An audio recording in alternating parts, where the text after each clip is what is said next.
Welcome to footballgameplan.com, where football makes sense. That's Emery Hunter's Art of Playbook. I'm Tyler Merkovich, bringing you Week 8 coverage for the NFL. We have Buffalo at Carolina, two teams coming off impressive victories.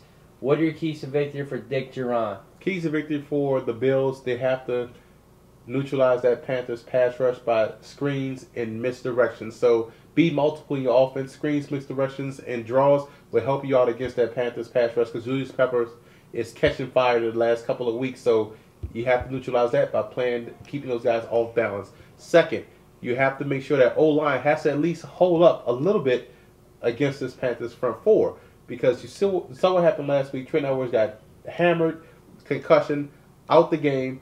Fitzpatrick had to come in. You never want your backup quarterback in the game. It's never a good situation. So the O-line has to step up this week as well too. Third, you saw what the Bucs were able to do against the Panthers. You can throw against the Panthers, so you have to take advantage by spreading that team out with Evans and Owens. You have to take advantage with those opportunities. They should have some success throwing against the Panthers secondary. So if I'm the Bills, I spread those guys out and try to win by passing the game this week. And for Carolina, Jake Delhomme playing well.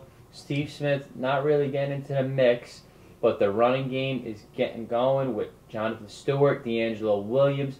Offensive line finally coming together. Had some health issues early, but now it looks like last year's Panthers that we saw, one of the best running games in the league. What are your keys to victory for John Fox, who a lot of people are already saying will be out by the end of the year? Well, keys to victory for Carolina: you want to get Steve Smith involved early in the game, because it's best when you have Steve Smith ready to play and involved in the game, because now you have two receivers to worry about, Musha Muhammad as well as Steve Smith. So get Steve Smith involved early, a lot of hitches, slants to get him rolling, get his game going, and that way you'll be lethal with those two wide receivers. Two, you have to take away Buffalo's passing attack. So you can do that by coming after that quarterback, whether it be Trent Edwards or Ryan Fitzpatrick. If Trent Edwards is going to be cleared to play, you come after him as well too. He's not going to be all there mentally because he's coming off a concussion. And Ryan Fitzpatrick is the backup. He's not the starter for a reason, so you can come after him as well too.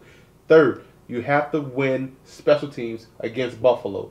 Buffalo has Roscoe Parrish and company, so you have to cover your punts, you have to cover your kicks, because Buffalo can win the field position battle with their punter, their field goal kicker, as well as their return game. I like Carolina in this game at home. Couple reasons.